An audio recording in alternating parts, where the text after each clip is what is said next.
Good morning, everybody. It is Monday of an actual game week for the Seattle Seahawks. The 2024 Seattle Seahawks season is about to begin. For me, it feels like it actually starts today because we get to start to obsess about a game that is happening in less than a week.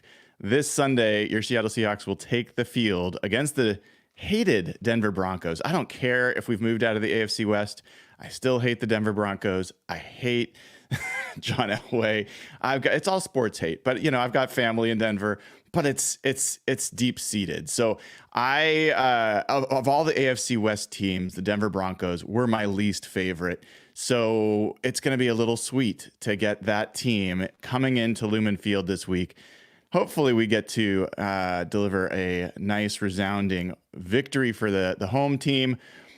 I will spend some time doing a first look at that matchup today. I usually wait till Wednesdays for Tail of the Tape, but since we don't have a game to look back to from this weekend, we might as well spend extra time looking ahead and looking forward to doing that. But before I do, there's pretty exciting news. I'm very excited about this news that I have to bring a guest on to talk about.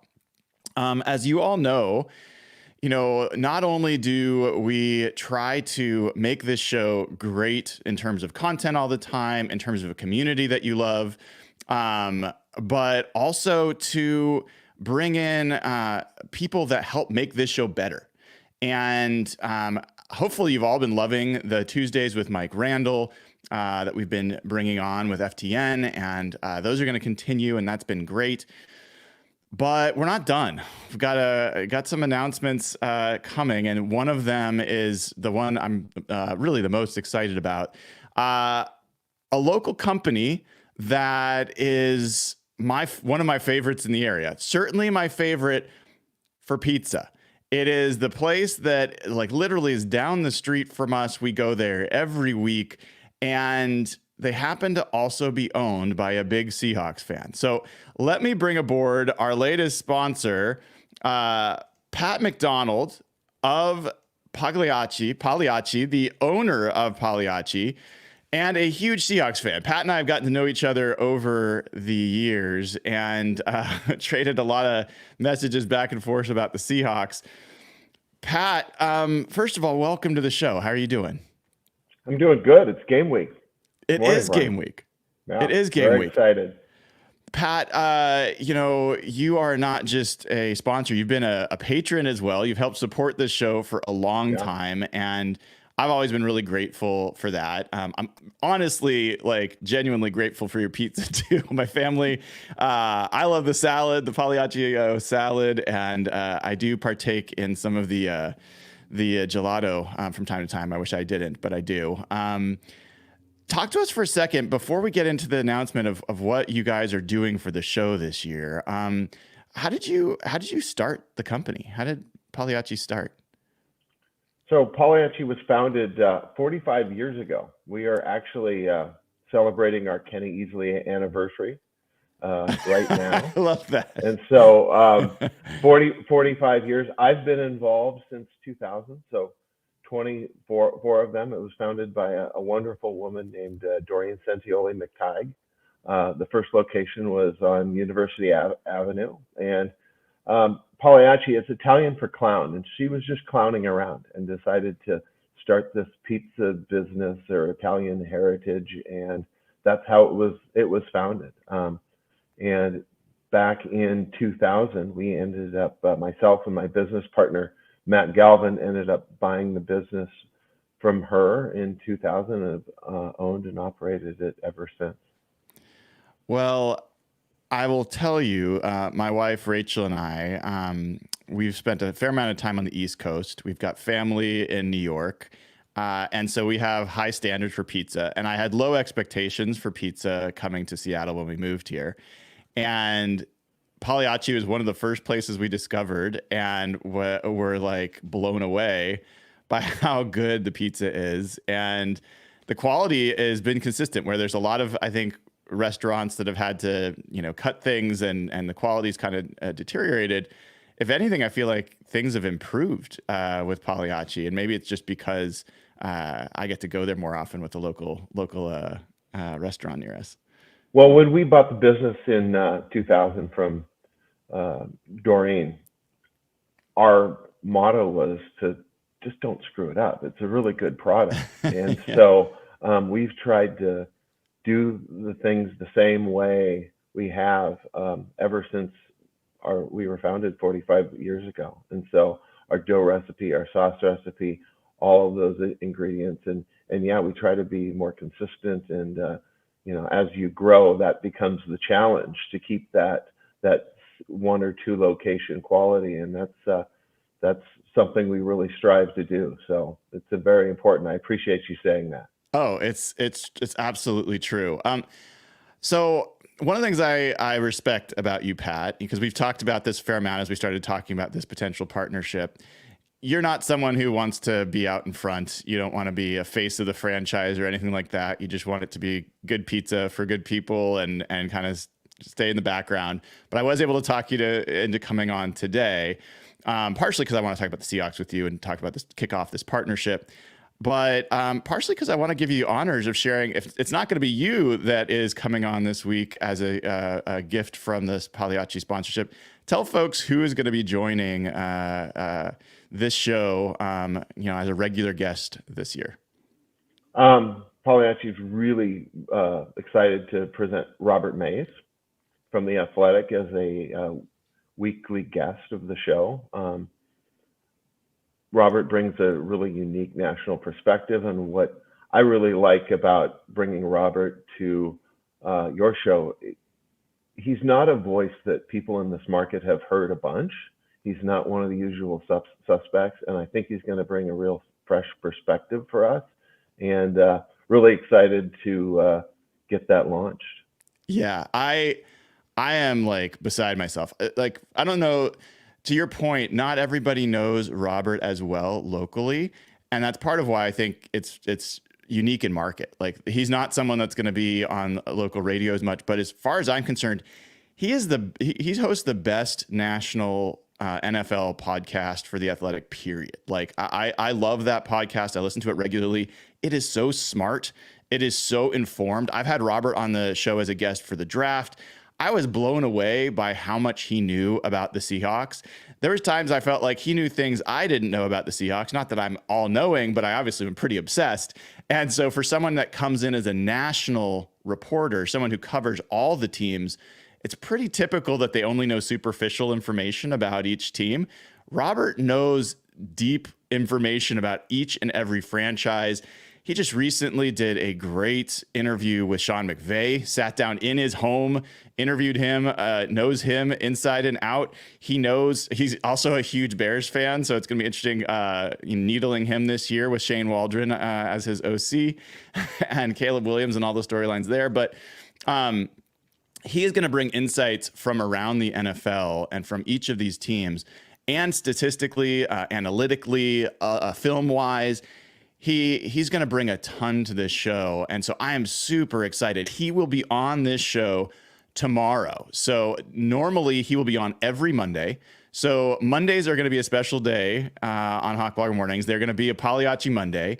The morning after column that I write will be brought to everybody by Pagliacci, and Robert Mays will be on with us every Monday to talk about what happened in the weekend that was. And I could not be more excited. I am super grateful for Pagliacci to sponsor this guest. And this is not a guest we would be able to have on, to be very clear, without your sponsorship. So really, really, really appreciate it. And I'm like super excited. And so is Robert, by the way. He's really excited. He is a food fanatic. So I'm eager to have him next time he comes to Seattle. We will do a little Pagliacci tasting and get his 2 cents. Well, that's great. We're really excited to have him on, and we're excited to also be supporting you and your community. We really believe at Pagliacci in community, and I think you've got a very unique, loyal following, just like we do. And I think it's a really good partnership that we're very excited for. So before we start talking, we're going to talk a little bit about the Seahawks. Good. But before we do, there's also like you dropped this little Kenny Easley news about the 45-year anniversary. First of all, congratulations. That's amazing. Second of all, you guys are doing something pretty cool this weekend. Is that right? To celebrate Yes. this anniversary? Yes, this is perfect timing. This Saturday, September 7th, we are doing a free slice event for our 45th anniversary. And so between 11 a.m. and 4 p.m. on Saturday at all of our locations, except for our University of Washington campus locations. And we have one location on Valley Street that doesn't do slices, but by and large, most all of our locations, except for one in the campus, we're doing free slices. And that come on out, get a free slice. We'll have 4 different slices offered: our pepperoni, original cheese, our South Philly, which is a sausage, mushrooms, and onions, and then we've got our agog primo, which is that's Kalamata olives, goat cheese, roasted garlic. It's one of our signatures. So we'll have 4 different slices available, and come and celebrate our 45th anniversary. I have taken advantage of your free slice days in the past, and I have to say, like, the quality doesn't just go through the pizza, but even your giveaways, promos that you do. I kind of expect on a free slice day you're gonna get kind of lower quality. Things are kind of being pushed out, and you're gonna get some tiny little slice. These are full size slices. It is like piping hot out of the oven because it's just coming out with right there. And it was so good. I was like, oh my God. I actually never had gone to Pagliacci just for a slice. I'd always gone for a full pizza. Now, every time I pass that place, I'm like, well, I could just drop in for a slice. So it's really, really good. And if you have not partaken or have not partaken lately, this Saturday is a perfect time to rediscover all that Pagliacci has to offer. Yeah, that's 11 to 4 on Saturday, and just go to Pagliacci.com to find your nearest location. That's PAGLIACCI.com. So let's talk a little Seahawks before I let you go to enjoy your Labor Day. How did you become a Seahawks fan? I became a Seahawks fan right at expansion. So I was born in 70. So when they came out in 76, I was a young kid, and my grandfather had season tickets from the first year, and we were 300 level, first row, so right on the railing, about the 40-yard line. So I can remember going to the games, and they would hold me back, don't fall over, don't lean over. But it was the perfect view, and I'm happy to say we still have those seats nice. Today. So same thing, first row, the 300 level, about the 40-yard line, and over the years have just been a diehard fan. Typically, I've been to all 3 Super Bowls. Typically, with my buddies, take at least one road trip a year. So, been to all over the country for games. Headed to planning to go to Atlanta this year. In addition to, I spend some time down in Southern California as well. So I normally venture over to the Arizona game and LA as well. So really kind of Seahawk fan. Also, I had the privilege a few years ago. They call it the 12th man kind of advisory committee that they had. Yeah.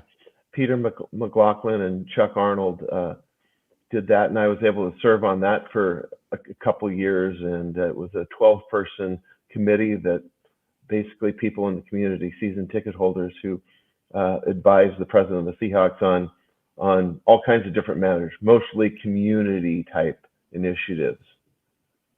So, well, I personally love that you still have 300 level tickets. I have 300 level tickets. I feel like it's a different experience up there. And if you're a rabid fan, I think that's one of the best places to take in a game. Yeah.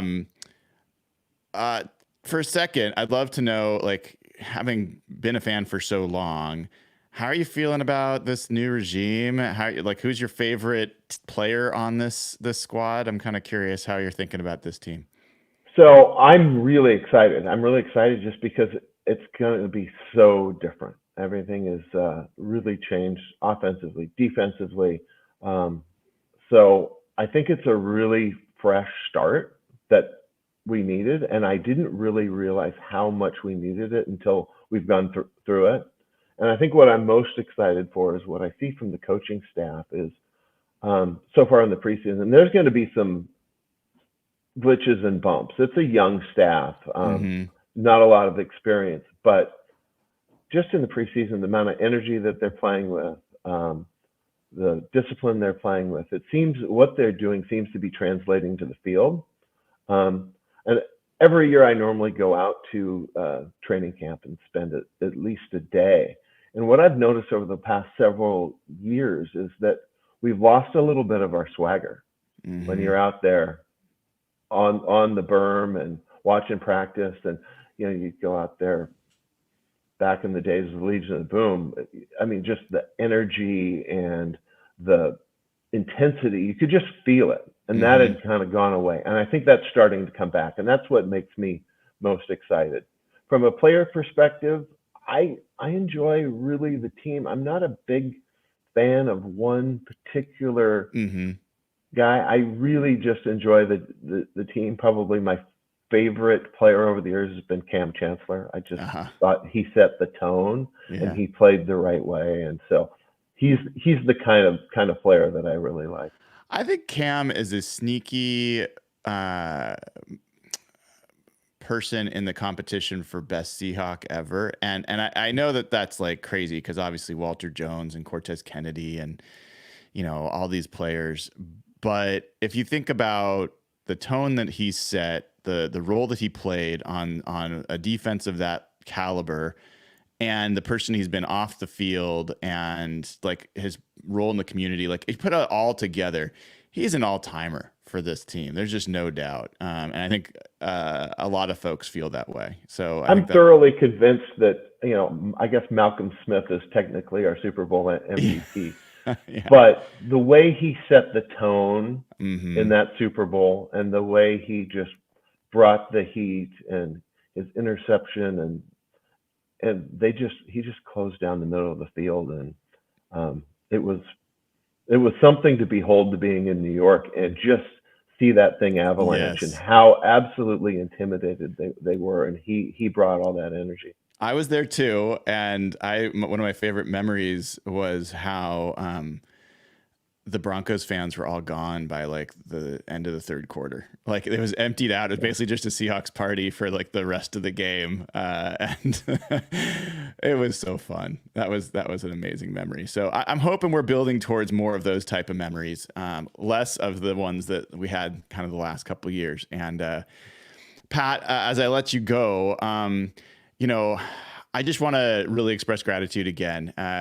You guys are an amazing company. You've done amazing things. The food's fantastic, and you have to be thoughtful with where you spend. You're not a big national brand, and you've expressed that part of the reason you're doing this is to support me and to support this show and to support this kind of budding community. And it means a lot. It really does. And I'm genuinely touched by it. And we're just getting started. This thing with Robert, I think, is going to be fantastic.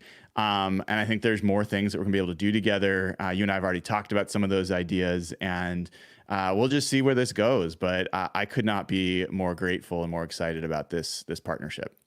Yeah, I'm really excited too. Excited to support you on this next phase of your adventure here, and I think it's a great partnership. And football season this time, we are ramping up as well. We're going into our busy time once school starts, football season starts. We really want to be the choice for pizza for everyone, but especially you Seahawk fans, football fans. We want you to come to our locations, order. We deliver, pick up slices, whole pizzas. We'll sell you pizza any which way. Yes, they will, and you will not regret it. It's amazing. So Pat, Thank you for coming on. If I can twist your arm, maybe we'll have you on again in the future. If not, we will definitely have a lot of conversation on this show about what's going on over at Pagliacci. And tomorrow we get to kick off the show with Robert. So really, really looking forward to those conversations as a regular guest each week. Thank you so much, Brian. I appreciate it. I appreciate you spending the time with me today. And now give your people what they want. Talk some football and get them ready for this week. I'm very excited. Let's do it. Everybody, that is Pat McDonald. Make sure you head to your local Pagliacci location this Saturday, if not before. There's no reason you can't go multiple times. Free slices this Saturday. That is a must take advantage of promotion for their 45-year, or as Pat said, the Kenny Easley anniversary, which I love. And it's important to me to try to find local sponsors. There's so many companies and businesses here that I really respect and like. And the show's about a local team. I'd love to make sure that we bring in some local sponsors as well. And so now we've got a couple on board, a couple sponsors on board, and one of them's local and one of them's, a company that I've worked with before. And really, I can't tell you how I'm excited about Robert. It's going to be fantastic to have him on. It's such a huge coup. This is a guy that, other local sports radio folks don't even necessarily get on. So really, really excited. I think I wouldn't quite call him the Peter King of podcasts, but that's kind of the name that comes to mind because he is so plugged in across the league. And he's got so much respect in NFL buildings that I just think we're going to get a lot of great stuff from him. So thank you all for taking a moment there. We're going to get now into the first look at this game this week between the Seahawks and Broncos. Before I do that, I do have to thank, my gosh, we've got some amazing folks providing Hawk Blogger memberships. Tony Bag of Donuts. I mean, I would love to have a donut sponsor as well, although my waistline could not handle a pizza and a donut sponsor. He gives 10 Hawk Blogger memberships. Thank you so much. It's really nice of you to do this. I wouldn't be surprised if Tony did this because someone gifted him a membership and he is paying it forward. I think that's one of the coolest things that people do is they get a free membership and then they gift free memberships. Here is another. Chris Clark also has gifted 5 Hawk Blogger memberships. Thank you so much, Chris, for continuing this tradition within this community and widening the community, bringing in nice people who bring in other nice people. That's amazing. Andrew Lodahl has been a member for 4 months. So absolutely love seeing folks that invest in this community and stick around. And I really, really appreciate that. And he says he is so stoked for week 1. Well, we are here, Andrew. We are here and ready for week 1 to begin. Garth with a super chat says, props to Pagliacci. We always pick up a pie for my girlfriend's mom when we depart the Edmonds Ferry. That is a wise move. If you want to buy good graces from your in-laws, that is a excellent way to do it. Thank you for the super chat, Garth. And I think I'm all caught up. I'm scrolling through this. Oh, wait, I'm not. Eshwar, who just, I think, gifted memberships this weekend, has gifted 5 more. Esh, I want to call you Esh. Can I call you Esh? That's such a cool nickname. But Eshwar has gifted 5 more memberships. Thank you so much for your generosity. Thanks for bringing in more cool folks into this community. So, by the way, a note on memberships. I am going to make the chat this weekend during the game, which I will not be participating in. I got to be honest. It's going to be kind of a no-host chat, but people said last time I did it that they wanted it done. It's going to be members only. So you have to be a YouTube member in order to get into the chat during the game on Sunday. So it is a great time to be a member, and I'm going to do that throughout the season because there's all these chatbots that come in to the live coverage, and there's a bunch of spam, and then you probably get some other stuff. So this makes it a little bit easier for the moderators to keep track of things, and it's people that are invested, they're members. So you can be sure that it's going to be a high quality conversation, and people are going to treat each other well. That's a rule that we will continue to remind. Smokehawk, one of those moderators, has gifted 5 more Hawk Blogger memberships. Absolutely appreciate and love that. And 67 Plush has been a member for 5 months, folks. He's excited as always to witness the growth. Been on Patreon a few years as well, and just completed the fantasy draft yesterday, game week. By the way, Pat probably doesn't want me to say this, but I'm saying it anyway. He is running the Patron Fantasy League. He volunteered to do that. So, I mean, he is genuinely an obsessed fan, and absolutely love that he is taking it to another level. All right. I can't wait any longer. We got to start talking about this game between the Seahawks and the Broncos.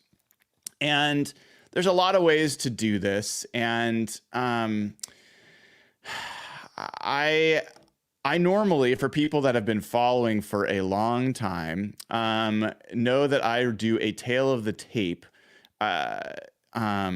article each Wednesday. And I'm still going to do that article on Wednesday, but I'm giving you a little sneak preview, and we are going to together kind of look around at this matchup. And some of the stuff I've done ahead of time, some of it I did not have full time because it is a holiday weekend and I do have other things. Believe it or not, I do have other things going on in my life. But I wanted to look first. Now, the first kind of the matchups of where these teams were last year. And this is a good way to kind of refamiliarize yourself with who the Seahawks were last year and who the Broncos were last year. It is absolutely true that one of the challenges of doing a week 1 preview is that all the statistics you're going to be using to kind of look at matchups are all with a team that doesn't really exist in the same way anymore.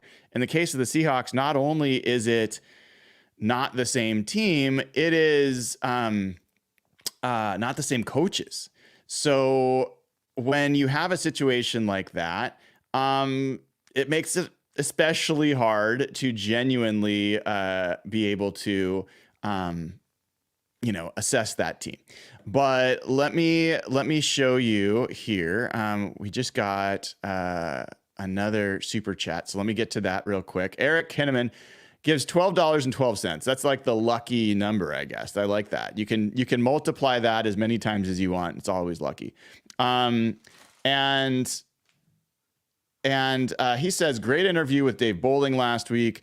Cam and Kenny, all-time favorites. Keep bringing up great content, Brian. Looking forward to my first slice of Pagliacci. You're going to love it, Eric. Absolutely. All right. So let me share this first screen with you. And this is going to be... this is the one I want. All right. Let me pull this open. This, my friends, is a look at how the Seahawks and Broncos matched up. The Seahawks offense matched up with the Broncos defense. If they were the same teams as last year, this is what it would look like in this matchup. One of the things that's a little bit maybe surprising, in case you have not looked at this Broncos team, is their defense did not rank very highly last year. They have a reputation the year before when Giro Evero was the defensive coordinator. They were a top 10 defense, but they ranked 27th in points allowed, 29th in yards allowed, 30th in yards per play. That's not good. And that Seahawks offense was also a little bit better than maybe people remembered. It was 10th in yards per play last year. And so looking at this, you see that the Seahawks offense, at least on paper, has a lot of advantages against that Broncos defense. So the Seahawks were 17th in points, 21st in yards, 10th in yards per play, but third down is one of the areas that the Seahawks struggled. And we've talked about this all offseason, talked about it. I've asked Ryan Grubb about it. I've asked Mike McDonald about it. I will continue to hammer on third downs because it's such a critical part of where the Seahawks have struggled. Interestingly, the Broncos had the second ranked third down defense last year. They bring back the same defensive coordinator that they had last year. So they have Vance Joseph is their defensive coordinator. He is a blitz heavy kind of guy. In fact, I'm going to look that up right now. I wonder if I can get that on FTN. I bet I can. Blitz rate NFL 2023. So where is, oh, there's blitz percentage. Okay, awesome. So the Denver Broncos blitzed 35% of the time last year, which ranked 5th in the NFL. So the Vikings were the most, 51% for Brian Flores and the Vikings. The Giants were second, Bucks were third, Patriots were fourth, but basically the Patriots and the Broncos were tied for fourth. Patriots blitzed 35.2% of the time. The Broncos blitzed 35% of the time. So you can expect the Seahawks are going to see a significant number of blitzes in this game. And if you get into third down situations, that's a challenge against this Broncos defense. Not a lot of things were a challenge against this Broncos defense, but that in particular is. And I'm going to go ahead and look because I'm curious about third down and different distances. And if I pull that up here, it's going to take me a second to look for like third and long. My guess is third and long is a really bad place to be against this defense. Not that it's a great place against any defense, but I'm curious in particular about the Broncos defense. So if you go third down and you say 7 yards to go or more, and you say, how did teams stack up in that situation? The Broncos, my bet is the Broncos are going to be pretty high up in that list. I would guess the Seahawks are going to rank pretty low in that list. One of the things that is interesting is that the Seahawks offense actually did reasonably well in third and long last year. They were like middle of the pack. And so as I'm looking right now, the Broncos actually, surprisingly, the Broncos were one of the worst third down defenses in third and long. I mean, they ranked 29th in third and long. How is that the case? That's wild. I make sure I've got the right search on here. The Seahawks were 31st on defense in third and long. So third down, I mean, the reason I'm spending some time here is it's just a critical deciding factor. As I've told you guys, during like the LOB years, third down differential, which is a stat I think I'm the only one that looks at. I think I kind of created it as far as I know because no one else seems to do it, but it's a simple one. It's just your third down percentage on offense subtracting the opponent's third down conversion when they're on offense. So it's really third down on offense versus what you're surrendering on defense. If it's positive, the Seahawks were pretty much undefeated back then. When it was negative, that was much less likely that they were going to do well. So I'm doing a quick look here. Interesting. So I just looked at third and mid, which is third and 4 to 6 yards. All right. And I did 4 to 7 by accident, but whatever, 4 to 7 yards. So middle. Denver had the number 1 ranked third down defense. They only gave up 26% conversion on third and mid. So interesting that they actually gave up a worse conversion rate. They gave up 29% on third and long, but they actually gave up a lesser conversion rate, 26% on third and medium last year. The reason I'm kind of digging in on this, even though it's last year, is it's the same defensive coordinator and it's largely the same players. So there are some changes, but it's a lot of the personnel is pretty similar. So let's take a quick look at third and short just to complete our pass through we'll do third and 3 yards or less. Let's see how they did in those scenarios. They had trouble defending the run, so I'm curious if on third and short they struggled there.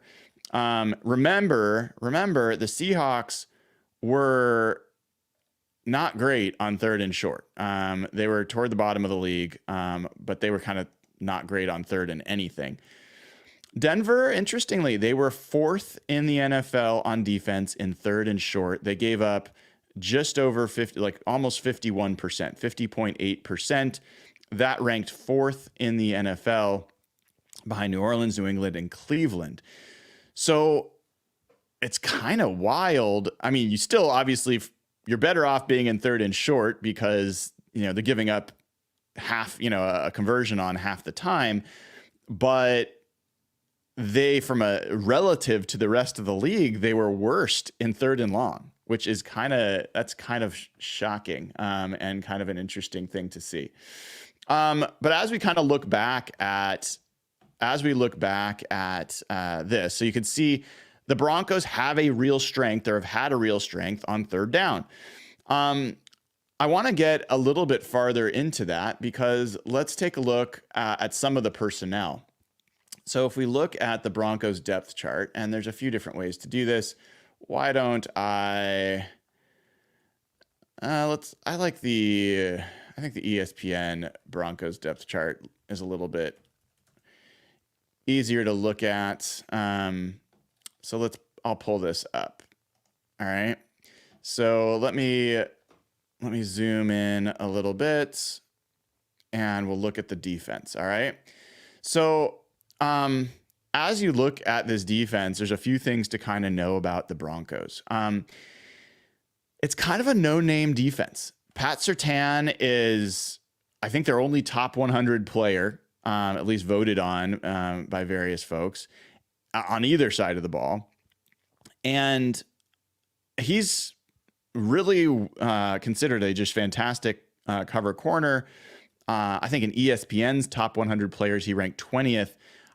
I personally have some questions. I think some of his play last year was not necessarily up to the level of elite that we've heard about, but that's just something to keep an eye on. When I look at this list of players, one of the names that's changed is Cody Barton, a familiar one. So this is a Cody Barton revenge game, I guess you could say, coming back to Seattle. He replaces Josie Jewell, who was, if you listen to Broncos analysts, a lot of folks thought he was the best player on this defense. He was the glue of this defense. He was the one that wore the blue dot or the green dot or whatever it is. I'm forgetting, but called the plays. He was the most consistent Broncos player throughout the season. He left as a free agent, and they bring in Cody Barton, who we know struggles to defend the run. He can be a reasonably good cover linebacker, but you got him in the middle. The pass rush for the Broncos, something to keep an eye on. So Zach Allen, you might remember, this was a guy that the Seahawks tried to sign before they got Draymond Jones. He was their top target. He ended up going to Denver. There was a chance they were actually trying to get both Zach Allen and Draymond Jones. They ended up just with Draymond Jones, and Draymond Jones left the Broncos to come to the Seahawks. So it's also a revenge game for Draymond Jones as well. But Zach Allen had a pretty productive season last year for the Broncos. But it was, in some ways it was similar to Draymond and like a little understated. But Zach Allen had 60 pressures last year. That's not a little amount. This is a big guy, and I'm kind of curious. I'm going to take a quick look to see where that ranked among interior defensive linemen. Give me 1 second here to look this up. So in 2023, which interior defensive lineman had the most pressures? I'm assuming it's going to be Aaron Donald leading the pack. So Aaron Donald had 84. Chris Jones had 75. Quinn Williams had 70. Justin Madubuike had 65. Ed Oliver had 65. Dexter Lawrence had 65. Kenny Clark of the Packers had 61. And then in 8th was Zach Allen. That's more than Christian Wilkins. That's more than Leonard Williams, who had 54. It's more than Javon Hargrave or DeForest Buckner or Jalen Carter. So Zach Allen is a guy that creates pressure and is someone to keep an eye on, in terms of that defensive line. DJ Jones is another interesting guy for them. He is not necessarily as much about creating pressure. He's more of a disruptor in the run game, but he's not a slouch. And people might remember him from being the guy that knocked little Joey Hunt on his tail a number of times in San Francisco. He is a powerful nose tackle and I think a disruptive one. John Franklin Myers is a fascinating one. This is a guy I honestly did not know. I'll be totally honest. I did not know until I prepped. I did a little bit of a Broncos preview months ago because I was so desperate to get to the season. But this is a guy that the Broncos got from the Jets. And they got him from the Jets. And he was a pretty productive player for them. He's 6'4", 288 pounds. He's, just 28 years old, and he had 50 pressures last year, as the other, defensive end in a 3-4. He had just 2 years ago, he had 51. He's had over 50 pressures 4 straight years as a defensive end in a very good defense with the Jets. He might have to do a little bit more here than he did there. He doesn't have Quinnen Williams to take up some of those blocks, but still, this was a very productive player and one of the, I think, the quietest, additions that a team made. To give you some idea, PFF graded him 70 last year overall, but they graded him 82.6 the year before, 80.3 the year before that. His pass rush grade was 76, 74, 76. His run defense grade was 77, 76. So he is a high quality player. And I think a guy that in some ways is like their version of Leonard Williams, and a pretty high quality guy that you might not have heard of before. So that's John Franklin Myers. That is a reasonable quality defensive front. Okay. Then you get to their edge rushers, and this is also an interesting crew. So they list the starters here, outside linebacker as Baron Browning and Jonathan Cooper. Those are the two kind of edge rushers and a base for them. Baron Browning is a guy that also goes under the radar, partially because Baron Browning misses time. He's injured all the time. Well, he's going to be there for this game, assuming nothing happens between now and then. He's never played more than 560 snaps in a season because he just always gets hurt. But last year, he played 445 snaps. That's like basically a little less than half of a season's worth of snaps. He had 35 pressures. If you do the math with me, if he were to play a full season, that's 70 pressures. There aren't a lot of guys that create that kind of that much pressure on the edge. To give you some idea, 70 pressures would have ranked 12th in the NFL last year over the full season. And, you're talking about guys like, Trey Hendrickson level kind of guys for the Bengals that are getting 70 plus pressures from an edge position. So Browning's there. He hasn't had 70 pressures in a season, but I'm telling you, he is a 70 pressure like pass rusher out there on the edge. This is also a contract year, I believe, for Baron Browning. And the talk in Denver is this is a year that like a guy that's going to be on a mission to really get his big free agent edge rusher deal.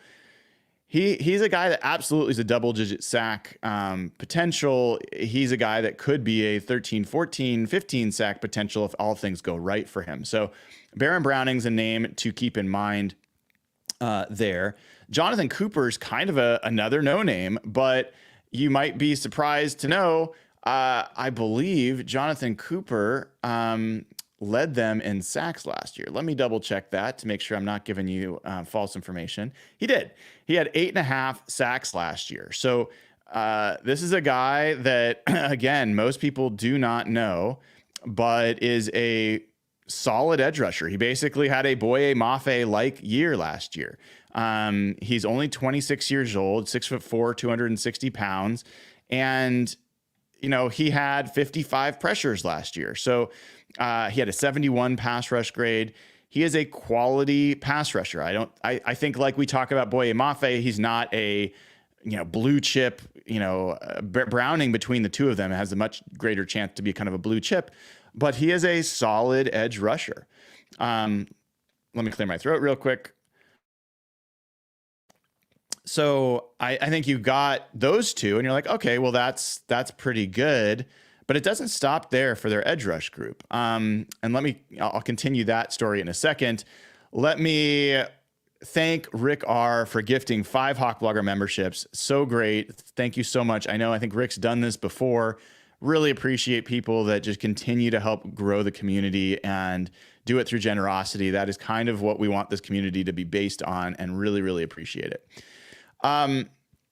So like I said, Jonathan Cooper and Baron Browning are solid edge rushers, just as your starters. And then it doesn't really stop there. I mentioned Jonathan Cooper led them in sacks last year with 8.5. Well, Nick Bonito, another edge rusher, as listed as a backup here, had 8 sacks last year. And he did that.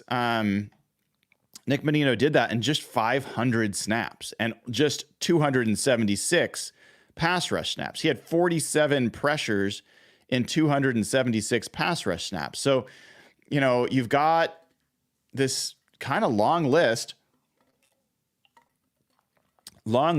of pretty good edge rushers available to the Broncos, and they have a good rotation. Jonah Ellis, the guy that you see listed as behind Jonathan Cooper in this depth chart, he's a draft pick out of Utah. I think he's had a pretty good preseason for them. So they might have a solid 4-person rotation on the edge. So their front 7, at least from a pass rush perspective, you've got everybody is capable of 50 pressure plus seasons, and you've got guys behind them that are available as 50 pressure plus seasons. So from a pass rush perspective, be prepared. This Seahawks offensive line is going to be tested in week 1. Their blitz pickup is going to be tested in week 1.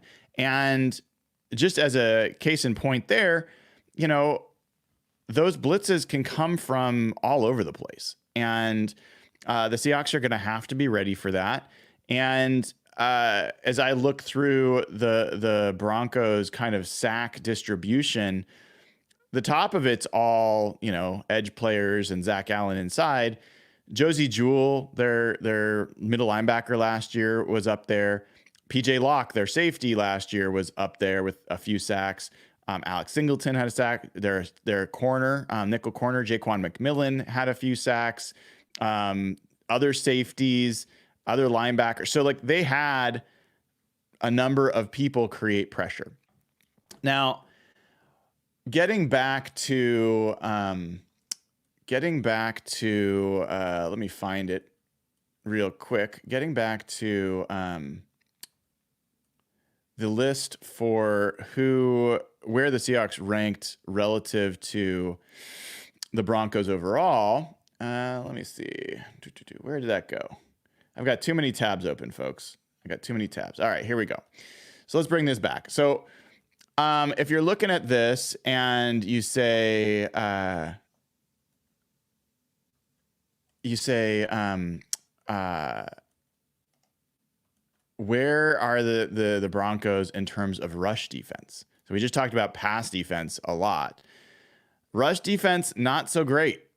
Not so great. And this was an issue for them last year. So if you kind of look here, Seahawks offense also not so great. But when you have a team that is 28th in rush yards and 20th in yards per rush on offense, and they have an advantage, that says something. So the Broncos defense was 30th in rushing yards allowed, 32nd in yards per rush. Now, keep in mind, some of this came from the fact that the Broncos had that crazy game against the Dolphins early on. This was the team that gave up 70 points and 726 yards to the Dolphins. Okay, that was the third game of the season. They were obliterated. They gave up, and it was embarrassing. They gave up 350 yards rushing in that game. All right. And the kind of the story that Broncos fans will tell you is that it all changed after that. They got better. It didn't. Like that's an overstated case. 2 games later, the Broncos gave up 234 yards rushing to the Jets. 2 games after that, they gave up 137 yards rushing to the Packers. 2 games after that, they gave up 192 yards rushing to the Bills. And then the next game, 175 to the Vikings. Later on in the season, they gave up 185 to the Lions and 129 yards to the Raiders in the last game of the season.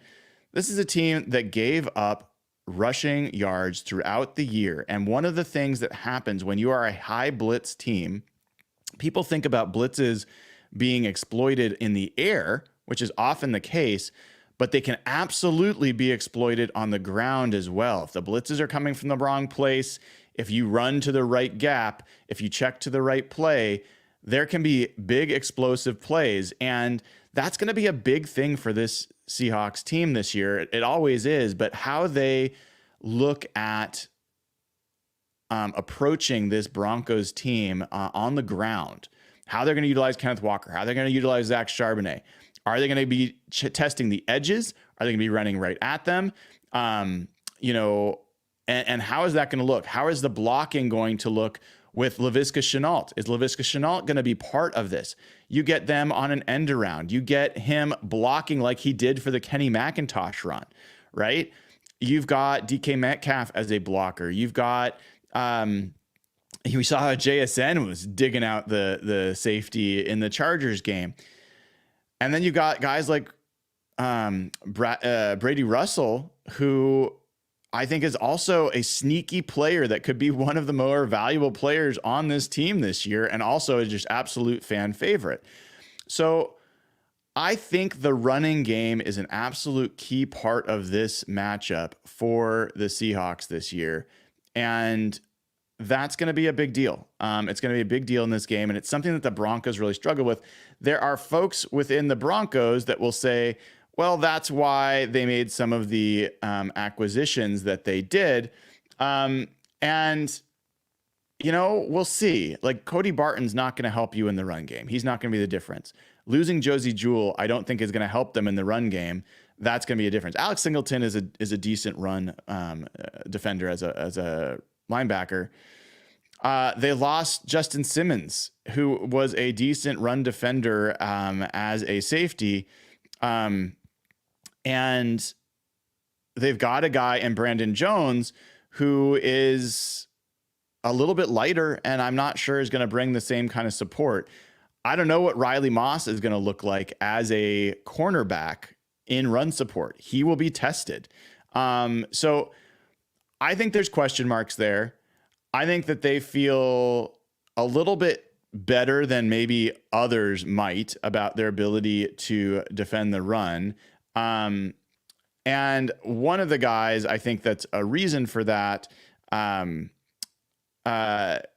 think it's Malcolm Roach, as I'm remembering it. When I did my deep dive on the team before. Yes. So Malcolm Roach played for the Saints last year. They acquired him as a free agent. And he is, he's like the 300-pound, interior defensive lineman. He was a decent run defender last year. He had a 73 grade. He is a backup for them. And I think they're thinking that he might be able to combine with DJ Jones to provide a little bit better run defense. We'll see. I'm not convinced that they've done enough, in order to shore up the run defense. I think that's one of the places where the Seahawks are going to have to check things out. All right. We've got a couple of things I got to catch up to here because, and by the way, this show is going to run for a while because I got a lot of stuff to talk about. I've been waiting for this week for a long time. Garth Knight says, what I love most about our current Hawks is that it's a Harbaugh team that Schneider sought out. Heck, his son is the special teams coach. Well, Garth, I really appreciate the super chat. I will acknowledge some John Harbaugh influence, but I hate Jim Harbaugh with a passion of fiery son.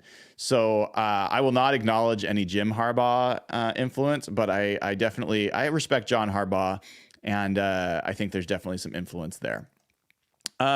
We've also got a wonderful gift. Perry Collective has gifted 10 Hawk Blogger memberships. Really, really, really appreciate it. Thank you so much for doing that, and thanks for helping to grow what I hope is going to be the best community, out there for Seahawks fans to gather and have a friendly, fun time talking about this team. So we just talked about the run defense. The pass defense wasn't great shakes either, folks. I mean, that's just the reality. They were 22nd in pass yards given up. They were 26th in yards per attempt. They 27th in completion rate, 21st in interception rate, 30th in passer rating. I just think this pass defense is really questionable because, I mean, if you look at this, yes, Patrick Surtain is a name to monitor, but after Patrick Surtain, I think it's questionable. I mean, you're talking about in coverage last year, they had nobody opposite of Patrick Surtain. So Fabian Moreau was the guy that got those snaps last year. He wasn't great. This year, it's going to be Riley Moss. He has won that spot. And they were talking about this last year this preseason. They didn't know who was going to be opposite of Surtain. And the reality is whoever is opposite of him is going to get targeted. They know that. And so he's going to not have to just be competent. He's going to have to be good in order to hold up. And I'll do some matchups here looking a little bit more closely, at least some of the receivers for the Broncos against the Seahawks defenders. But you look at the opposite way. In fact, let me do that right now. I'm going to pull this up on FTN. So FTN's got this cool matchups tool. Where is it? There it is. Let's do this. I'm going to get this set up so you guys can see this. This is going to be Seahawks receivers versus Broncos defenders. And let me share this for you guys, and I'm going to have to zoom in a little bit so you can see. But let me move this. Can I move this over? Well, let me move it over. It doesn't let me do it. Just let me sort. Okay. So what you've got here is an FTN Fantasy. By the way, promo code Hawks. That's one of our other partners. Gets you 15% off. Gets you access to this tool and a bunch of others. Less than $8 a month. So absolutely. You want to do that over at ftnfantasy.com. But one of the things I love to look at is these individual matchups. And so they'll take the receivers for the Seahawks and they'll match them up with who they think they'll be going against as a primary defender.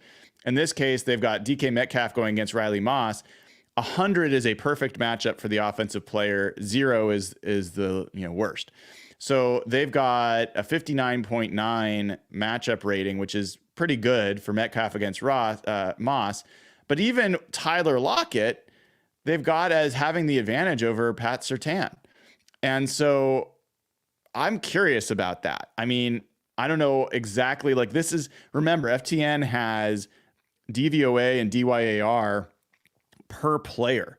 And so that's powering some of these things underneath the hood. It could be certain routes that they run. It could be certain matchups that they've done well against. But you've got all this information, target rate, how much people are going to be playing in the slot versus one side or the other. And then this last one they've got as JSN versus Jaquan McMillan, and they have that as a poor matchup for the Seahawks. That one, I think that's based off of old data. And so I think we're going to see a different result there. And, but it's still interesting kind of to see if you just look at it at this high level, FTN has the Seahawks as having an advantage, in the pass game as well. And so, like we said, we look through this whole thing. And one of the things that I think is crazy, if you look at the Seahawks last year, if I ask 100 Seahawks fans, where did the Seahawks offense rank in sack percentage of snaps that they gave up a sack? I think everybody would say at least bottom third of the league. They ranked the top 10. They ranked 10th in the NFL last year in sack rate. A lot of that was because Geno Smith did a really good job of getting rid of the ball quickly, in the last part of the season. But the actual offensive line did not do well. So I think what we've got here is a chance for this offensive line to be better, the run game to be better, and the pass protection to be better, and Geno Smith to hopefully also be getting rid of the ball quickly with Ryan Grubb as the play caller. So I think there's a lot there that is potentially advantageous, because even though the Broncos defense has a lot of pressures, they, from a sack perspective, didn't get home as often. And so actually I am curious. I'm going to look at this. Give me a quick second. I'm going to look at pressure rates and see where the Broncos ranked. Broncos ranked actually pretty low in pressure rate. That's kind of crazy. At least according to Pro Football Reference, the Broncos pressure rate was 18%, which was 29th in the NFL. So maybe I'm wrong, but I mean, they have a lot of guys that created pressures last year. So that's kind of interesting. So as we keep going, also the Seahawks protected the ball pretty well. The Broncos, I think the last thing I wanted to say about the Broncos defense versus Seahawks offense, the Broncos defense was toward the bottom of the NFL in explosive plays. They gave up a bunch of explosive passes and a bunch of explosive rushing plays. And I think the Seahawks offense, I mean, they were a top 10 explosive passing offense last year. They really fell off in explosive rushes, but I think those can come back this year. Yeah, I think the way this kind of profiles on Seahawks on offense is Seahawks should hopefully be able to run against this team. Seahawks will hopefully be able to get rid of the ball quickly and avoid pressure against this team. There are going to be blitzes. A blitz-happy team, the Broncos are a blitz-happy team under Vance Joseph, tends to not be sound in coverage. They tend to give up, it's high risk, high reward. You tend to give up some big plays. That's who the Broncos were last year. Hard to see why they'd be better in that regard this year. I think there's some question marks, certainly at linebacker. There's some question marks in the secondary. This is a game where there's some real advantages for the offensive side of the ball for the Seahawks. And I'm going to switch over to the other side, but I got a couple things to go through here. Garth Knight with another super chat says, soon we'll hear the "Who's got it better than us" chant as the Hawks go in as they win the game. As Bart Scott famously said, can't wait. No, sorry, Garth. Totally not with you on this. We are not going to do Jim Harbaugh anywhere close to this team. Not a fan. He is a trash human. I do not like him. So sorry. You could keep being a fan of that. I appreciate the super chat. I am not going to be anywhere with you on that one. Apologies, but it's just the truth. Sean Yap gifted one Hawk Blogger membership. Thank you, Sean. I really, really appreciate it. I don't think I've seen you on here yet, and I just love seeing new names and getting to know new people. And thank you for being a generous chap, Mr. Yap.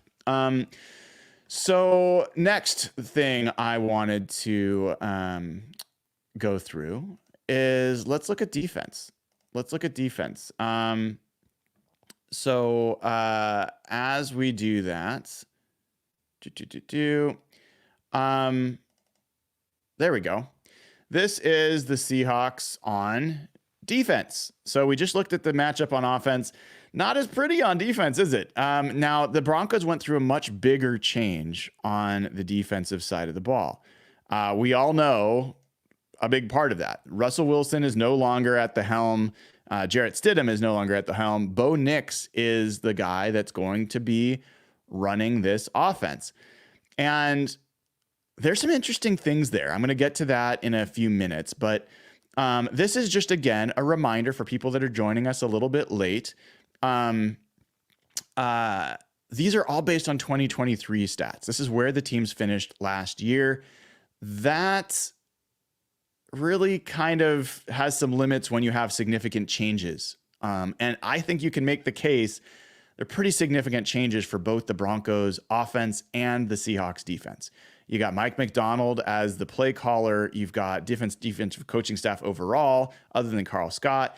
You've got Byron Murphy getting added to the mix. You've got Uchenna Nwosu, hopefully back healthy, maybe not for this game, so maybe I should take that out. But Derek Hall, I think, is a different player than he was last year. You've got different safety room, and we'll see if Rayshon Jenkins plays in this game or not. Kayvon Wallace is a new name. So a lot of changes there. If you look at the Broncos starters, they don't have Jerry Jeudy anymore. He was the kind of Batman to Cortland Sutton's Robin. He's gone. Josh Reynolds is a receiver that they've added. And then you look at the offensive line. They lost Lloyd Cushenberry, their center, was a very good center, and they bring in a guy in Luke Wattenberg, who I think it's a real question mark. I mean, Wattenberg played guard last year, and he played 39 snaps. So they're kind of taking a big leap at that center spot. One little note I will give you all, and this is a note to every Seahawks fan who will be in attendance. Mike Pagliacci was in the top 5 for false starts last year among offensive linemen. So, yes, I do obsess about this team. I look at all sorts of little minutia. He is someone who's susceptible to a false start. Let's see if we can get him to jump a little bit. But the biggest change, first, before I go into the changes, I guess, let me go into where things were a year ago. So if the Seahawks defense from last year faced the Broncos offense from last year, the Broncos offense would have a number of advantages. It wasn't because the Broncos offense was particularly good. It was because the Seahawks were really, really bad on defense last year. So, the Broncos were 19th on points scored, 26th in yards gained, 25th in yards per play.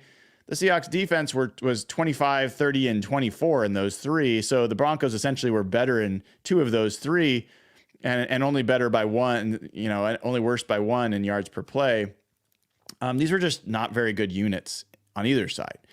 Third down wise, the Broncos offense was not great on third down. They ranked 21st, but the Seahawks defense ranked 30th in third down rate. Red zone, Broncos ranked 19th, but the Seahawks ranked 23rd on defense. Rushing yards, the Broncos only ranked 18th, 21st in yards per rush, but the Seahawks defense ranked 31st and 27th. So you just kind of get this storyline throughout that this was not a good Broncos offense, but it was a worse Seahawks defense last year. The things that they did do well on offense for the Broncos is they completed a high rate of their passes and they protected the ball very well. They were 12th in completion rate, 9th in interception rate, 6th in passer rating because of that efficiency, because they completed a lot of their passes, because they did not turn the ball over. And they had a number of passing touchdowns. Russell Wilson's numbers last year were pretty impressive from a touchdown to interception ratio, but as far as playing the position, it was not very impressive.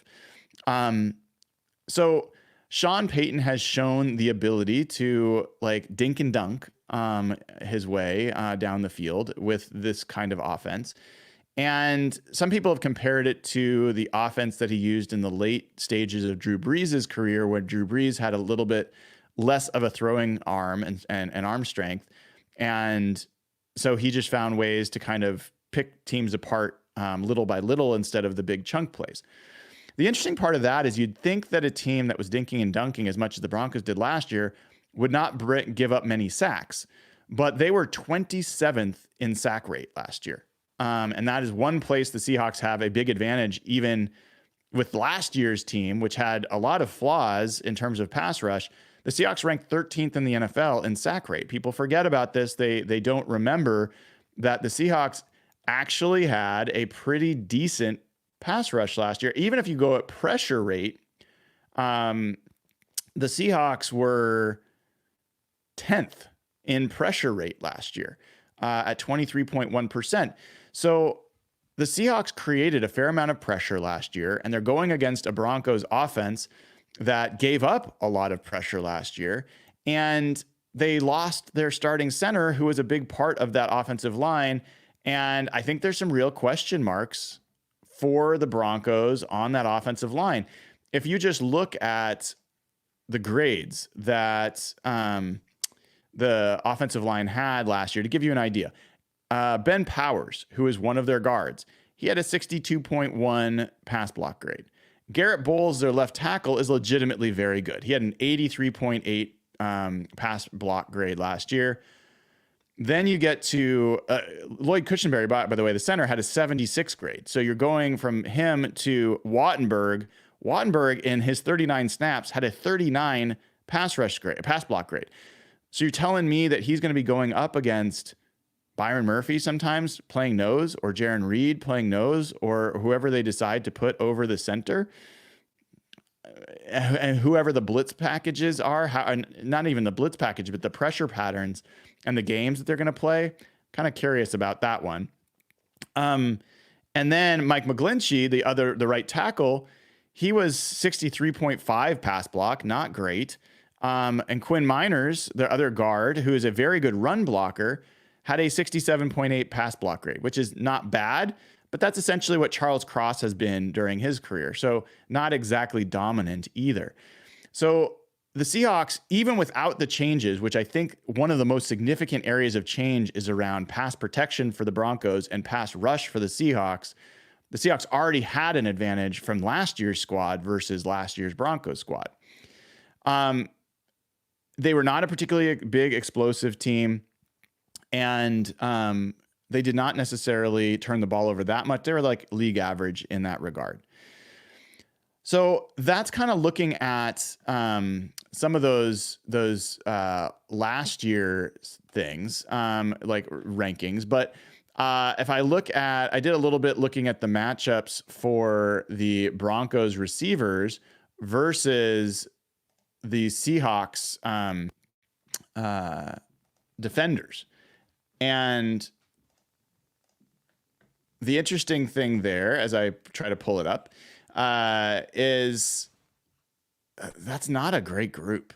It's just not a great group. So let me pull this open for you all and see if I can, I will just download this for you, and we'll look at it together. Okay. So let me actually, hold on. Let me see if I can,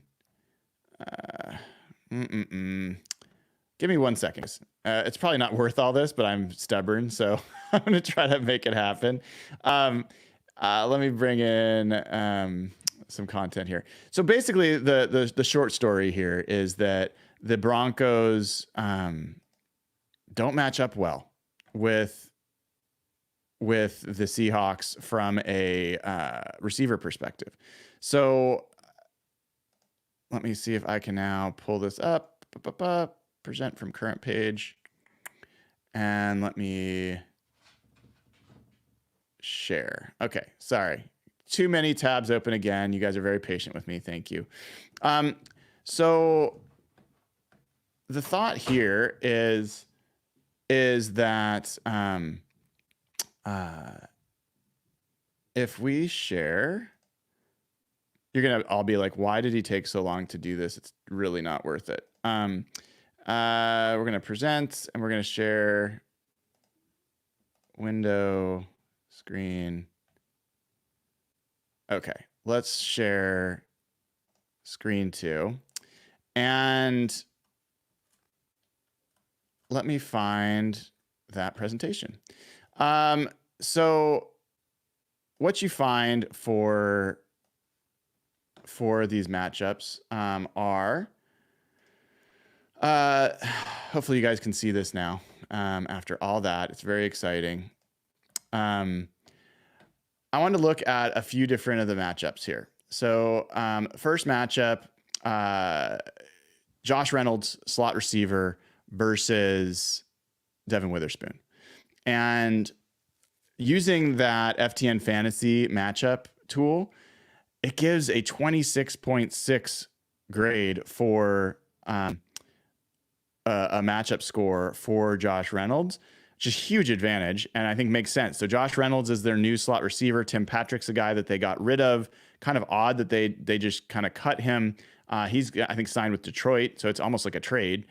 But assuming Witherspoon does play slot in this game when they're in a 3-receiver set, this would be the matchup, and it would be a particularly large advantage for the Seahawks. Curiously, like the one thing I would say with Josh Reynolds is he does have a height advantage. And there are times that I've seen DK Metcalf exploit height advantage against Devin Witherspoon, even when he was in good coverage. Trey Brown, he was going against Marvin Mims Jr. And Marvin Mims Jr. is a guy that is kind of a deep threat. He's a guy that ran a 4.38 40-yard dash. So he is a speedster. He's a guy that can get deep, but they don't like the matchup against Trey Brown. They've got it as a 28.9 matchup score for Marvin Mims. And so the last one to kind of check on this is this matchup between Cortland Sutton, who is their number 1, versus Tariq Woolen. And this is going to be the first game that we get to see, do the Seahawks have Tariq Woolen follow a player around the field? Because this is a team where it's very clear that Cortland Sutton is their best receiver.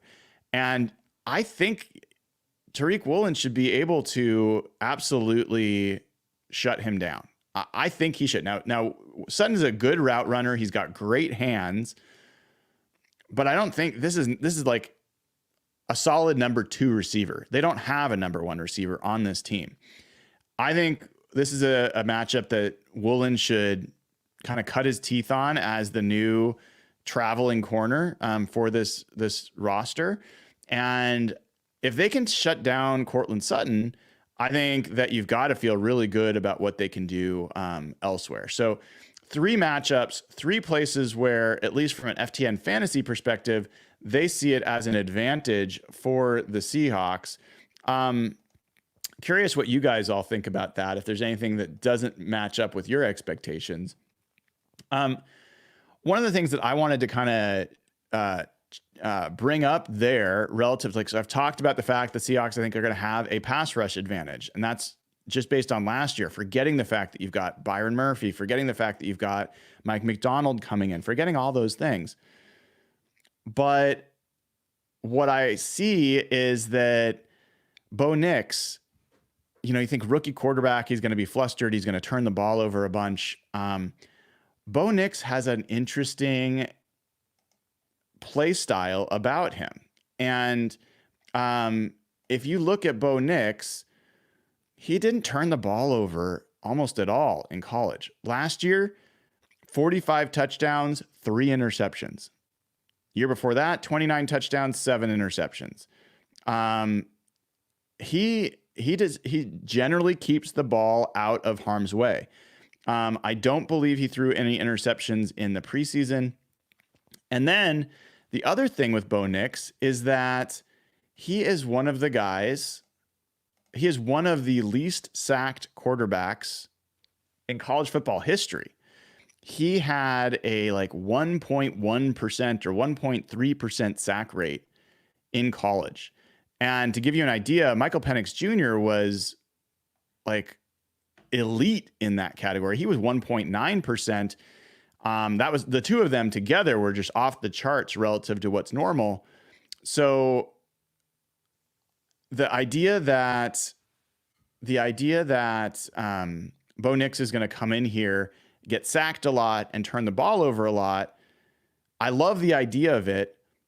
I think there's some question about whether that's really what's going to happen because of Bo Nix, the way he plays the game. He does not get sacked a lot. I think you're going to have some question about him running the ball. So I think there's going to be some stress on the linebackers in terms of coverage. And then if the Seahawks are in man coverage, what that could mean in terms of him being a frustrating thorn in the defensive side of picking up first downs with his legs. But this is a guy that did not turn the ball over in college, and he did not get sacked in college. So I think that that's going to be,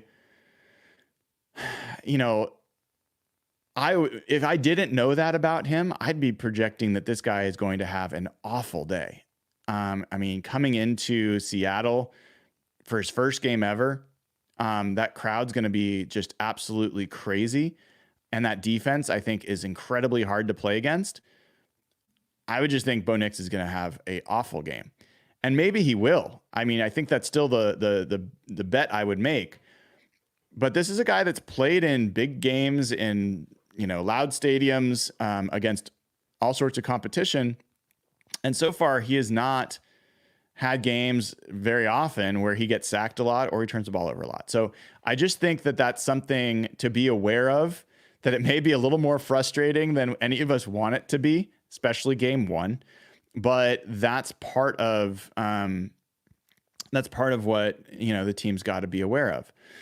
The other kind of guys on offense that I would keep an eye on is they have two, I think, pretty good running backs. They have got Javonte Williams, who a lot of Denver fans will tell you is like ready to break out, really big player for them, and they think is ready to be just a star. And, last year he had 774 yards rushing. But the other guy is Jaleel McLaughlin. He's, a rotational guy for them. He's also a very explosive player and can be a challenge. So the Seahawks run defense is going to get tested because even though I talked about the pass blocking challenges with that offensive line, the run blocking, Quinn Miners is an elite run blocker. Mike McGlinchey is a very good run blocker. And Garrett Bowles is a good run blocker. So that offensive line can create some push, and this defensive line is going to have to hold up. So I think the Broncos run game, and then you add into that Bo Nix's legs, I think the rushing defense is going to get a much bigger test in this first game than probably people are aware of. So that would be kind of the other part of this that I'd bring up. While I was talking, we got another new member, Mason Day. Welcome to the crew. Great to have you. Thanks for joining. Thanks for being part of the show. So that's kind of my first look at these two teams. I'm going to go deeper and deeper, and to give you an idea of what's coming up this week, just so you know the week that's coming up. First of all, tomorrow on the show, we will have Mike Randall will come on at 8 a.m. and we will do our normal, we'll look at I think we'll start first time, be able to look at the betting model on FTN and where there's favorites, talk about that. We'll answer your questions. Fantasy football, we'll go through that. Matchups, people can submit those questions. So you have to be either a Patreon member, patreon.com/hawkblogger. The thread to ask questions for Mike should already be up in the Slack channel if you're a Patreon member. And then also if you're a club level or higher YouTube member, you should be able to do that as well. I will post that later today. And then I will also, after Mike finishes up, I will welcome in Robert Mays. Robert will be part of Mondays going forward, but for this week, it will be Tuesday. So he will come on at 9 a.m. tomorrow. So we have 2 guests tomorrow. Great show. I'm working on a guest for Wednesday. I think I've got the person, a recommended Broncos insider to come in Wednesday morning. I have got a special guest for Friday, another weekly guest that you guys are going to be really excited about, but I don't want to announce it quite yet. I'm going to wait a little while longer to make sure all the I's are dotted and the T's are crossed. But we've got another great weekly guest that you guys are going to be ecstatic about come Friday. He has been on this show before, and people loved it, and he will be on again. Now, as far as for the Seahawks, they are actually practicing today, even though it's Labor Day. And they're going to have a few players available for press conference this afternoon. Unclear if I'm going to go. Rachel and I are going to have our conversation about what we'll do today. And if I happen to have an opening, I'll head down to the VMAC to do those press conferences. If not, I'll skip it. They have a day off tomorrow. So the players are off tomorrow. Wednesday, Mike McDonald will have a press conference, middle of the day. I will be there for that. They also have some players available and the locker room open. So I will be there on Wednesday to have those conversations. Thursday, Geno Smith will be available for a press conference and some other players and locker room time, as well as Adam Dirty and Ryan Grubb. So Thursday will be when those guys are supposed to be available. And then Friday, we will have Coach McDonald again. So a lot of stuff coming up for you this week. We got to get locked in. And I will let you know there is one spot open for the Ring of Honor dinner happening Friday night, taking folks out to Daniel's Broiler. Evan will be there. Nathan will be there. Jeff will be there. Some really great supporters of the show will be there. If you'd like to join us, there is one spot open for the Ring of Honor dinner. If you join over at patreon.com/hawkblogger. If you haven't already clicked like and subscribe, please do. We're just short of 12,000 subscribers. I would feel so much more okay if we had 12,000. I want 12 for our subscriber number as soon as possible. So help other people discover. And if you're just listening and watching the show, take a quick second to click subscribe. Open Instagram if you haven't already. Find Hawk Blogger on Instagram. Click follow. I would really, really appreciate that. Otherwise, this is going to be a great week. I hope that you guys enjoyed this 90-minute kickoff to the week. Really appreciate all of you. Appreciate all the super chats, all of the gifted memberships, all the new members. It was a great way to start that week, and appreciate all of you. So we will get more into it tomorrow. Cannot wait. Take care. And until then, I'm Brian Nemhauser. You can find me on Twitter and Instagram at Hawk Blogger. This has been episode 162 of Hawk Blogger Mornings. Take care, y'all.